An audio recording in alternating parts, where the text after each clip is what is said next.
একটু থামো না, এই থামো না, থামো না।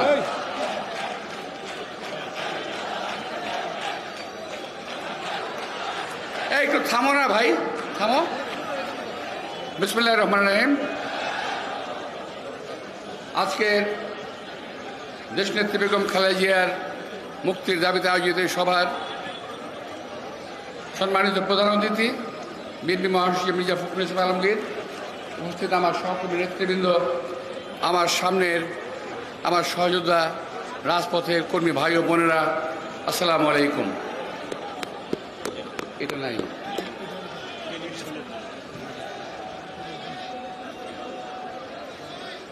ভাই, একটু শুনবা তোমরা? একটা বেয়াদবগুলো প্রশ্নের কতগুলো এখানে। এই থামো না তোমরা। আরে ভাই, তোমাদেরকে আগেও বলছি, বক্তৃতার সময় স্লোগান দিবা না।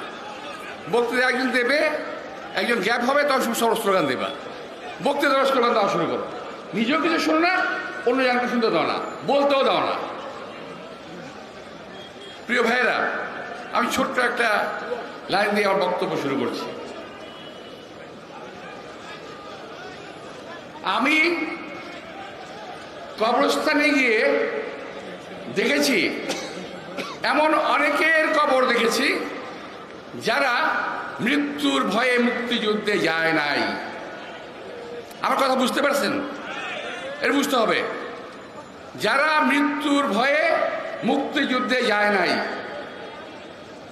কথাটা বলছে কে জানেন? আমি না, এটা বলছে ডক্টর মেজর আর্নেস্টো চে গুয়েভারা।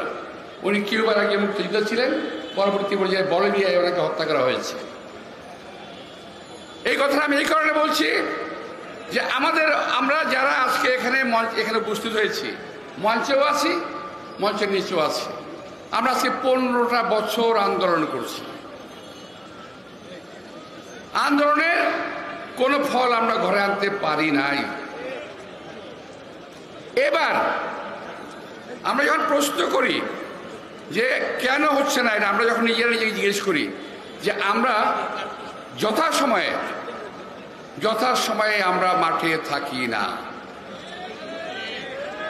প্রিয় ভাইয়েরা, অনেক দুঃখের কথাটা বললাম। কেন বললাম? 28 তারিখে যে আন্দোলন আমরা করেছিলাম, সেই 28 তারিখেই কিন্তু ফলাফল চূড়ান্ত হয়ে যেত যদি আমরা পাল্টা একটা মিছিল নিয়ে দাঁড়াতে পারতাম। কিন্তু কেন পারি নাই? মৃত্যু ভয় ছিল, রক্ত দেওয়ার ভয় ছিল। যদিও আমরা হাজার কণ্ঠে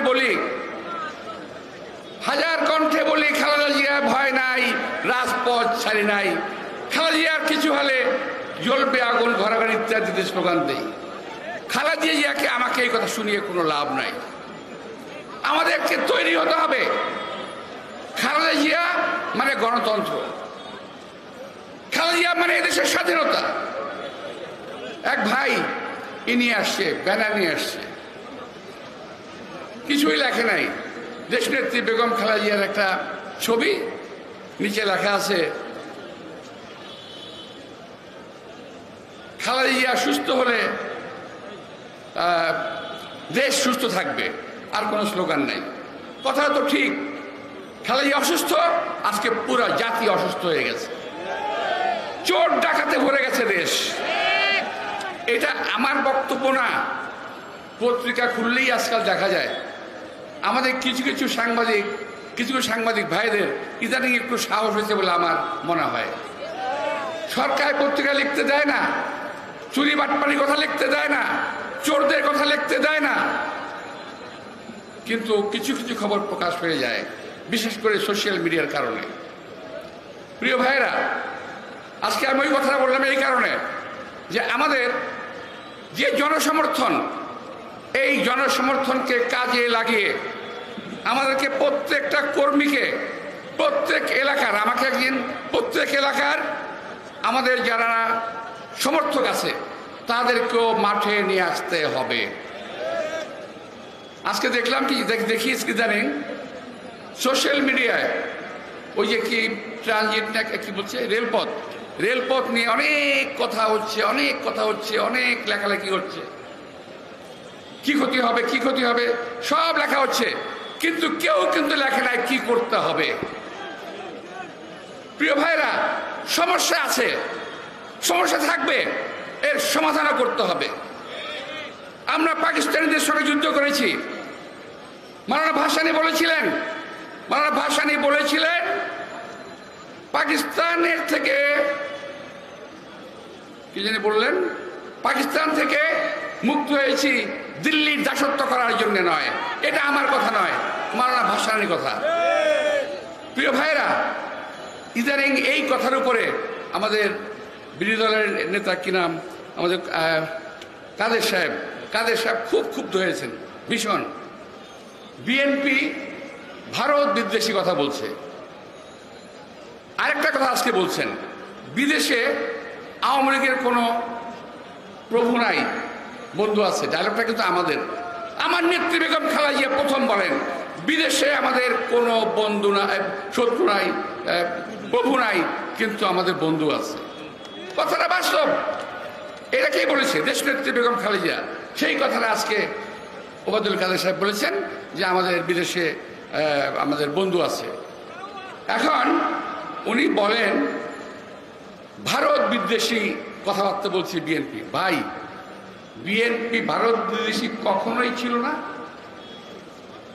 আপনারা বলছেন, আর আপনারা আরেকটা বলছেন, আর বলছেন কি বলবো ভাই, বলছে বাংলাদেশকে আওয়ামী লীগকে ভারতের সেবাদাস হিসেবে উনি আমাদেরকে বলতে চায়, পরিচিত করতে চায়। আরে ভাই, আমাদের পরিচিত হতে এখন আপনারা হন নাই? এখন কি আপনারা সেবাদাস হন নাই বলছেন? সব কিছু দিয়ে দেওয়ার পরে সব এনেছেন কি, আনলেন কি? তো যাই হোক, এখন আমরা কাউকে যারা এই কথা বলে ভারত বিদ্বেষী কথাবার্তা বলছে, তারা ভারতের নাগরিক হলে আমি আপত্তি করতাম না। যারা ভারতের নাগরিক তারা কথা বললে বলতেই পারে, কিন্তু ওবায়দুল কাদের সাহেব এজেন্সি নিয়ে আজকে উনি বলছেন যে উনি সেবাদাস নন। প্রিয় ভাইরা, পরিষ্কার বলতে চাই, দেশনেত্রী বেগম খালেদা জিয়ার যে কোনো মূল্যে মুক্তি দিতে হবে। চোর, বাটপার, ডাকাত, বদমাশ সব মুক্তি পেয়ে যায়, আর দেশনেত্রী বেগম খালেদা জিয়াকে আপনি মুক্তি দিতে চান না কেন? আবার আরেকজন বললেন কি জানেন, শেখ কি নাম, হাসান মাহমুদ। উনি বলেন চিকিৎসা নিয়ে উনি ভালোই আছেন। আরে ভাই, আপনার মা কিংবা আপনার স্ত্রী কিংবা আপনার বোন, আপনার দাদি নানি এরা যদি হতো কি করতেন আপনি? আমার নেত্রী জীবন হানির অবস্থা হয়ে গেছে, কোন রকমে বেঁচে আছে। আমরা তাকে বাঁচানোর চেষ্টা করছি, দোয়া করছি। চিকিৎসকরা বলে দিয়েছে আমাদের পক্ষে সম্ভব না, আর আপনারা বলেন যে উনি ভালো আছে। আমি বলতে চাই, উনি ভালো আছেন, এই কথা আপনারা দোয়া করেন, বলতে থাকেন, ইনশাল্লাহ হয়তো ভালো হয়ে উঠবেন। নইলে আমরা যে আজকে কিন্তু বহুদিন পরে প্রথম দেশনেত্রী বেগম খালেদা জিয়াকে নিয়ে আমরা মুখ খুলেছি, এই মুখ কিন্তু আর থামবে না। কোথায় গিয়ে থামবে সেটা আল্লাহই বলতে পারে। আমার প্রিয় ভাইদেরকে আমি আবার আহ্বান জানাতে চাই, দেশনেত্রী বেগম খালেদা জিয়ার মুক্তির স্বার্থে কোনো আপোষ কোথাও কারোর সঙ্গে আমাদের হবে না। তাকে আমরা মুক্ত করে ছাড়বো ইনশাল্লাহ। কোনো পরিস্থিতিতেই কোনো বাধা আমরা মেনে চলবো না। দেশনেত্রী বেগম খালেদা জিয়ার মুক্তির লক্ষ্যে বিএনপি কর্মসূচি দিয়েছে, আরো কর্মসূচি আসবে। তারপরেও আমরা দেশনেত্রীকে মুক্ত করব। আমরা আর চিকিৎসার কথা বলি না, এখন আমরা টায়ার্ড হয়ে গেছি। আমরা এখন অভাব, দুর্ভিক্ষ, চুরির কথা বলি না, আমরা টায়ার্ড হয়ে গেছি। এখন দেশনেত্রী, একমাত্র দেশনেত্রী, ওনাকে মুক্ত করতে হবে। ওনাকে এই দেশের স্বাধীনতা, সার্বভৌমত্ব বজায় রাখতে হলে দেশনেত্রী বেগম খালেদা জিয়ার বিকল্প কিছু নাই। একটা শেষ কথা বলতে চাই, সেটা হলো আওয়ামী লীগ এবং গণতন্ত্র কখনো একসঙ্গে চলে না। আওয়ামী লীগ আর গণতন্ত্র পাশাপাশি যায় না। আর খালেদা জিয়া বিহীন গণতন্ত্র বাংলাদেশে চলতে পাবে না। গণতন্ত্র আসবে, খালেদা জিয়াও আসবে। খালেদা জিয়া বিহীন গণতন্ত্র নাই দেশে। খালেদা জিয়া নাই, গণতন্ত্র নাই। প্রিয় দেশবাসী, প্রিয় ভাইরা, ইনশাআল্লাহ নিরাশ না হয়ে আমরা আগামী দিনে আলোকবর্তিকা হাতে নিয়ে আগে এগোতে চাই, যাতে করে এই দেশটিতে বেগম খালেদা মুক্ত করতে পারি, দেশ মাতা বেগম খালেদা জিয়াকে মুক্ত করতে পারি, এই দেশকে আমরা মুক্ত রাখতে পারি। সবাইকে ধন্যবাদ। খোদা হাফেজ। বাংলাদেশ জিন্দাবাদ। আসসালামু আলাইকুম। প্রিয় সমাবেশ।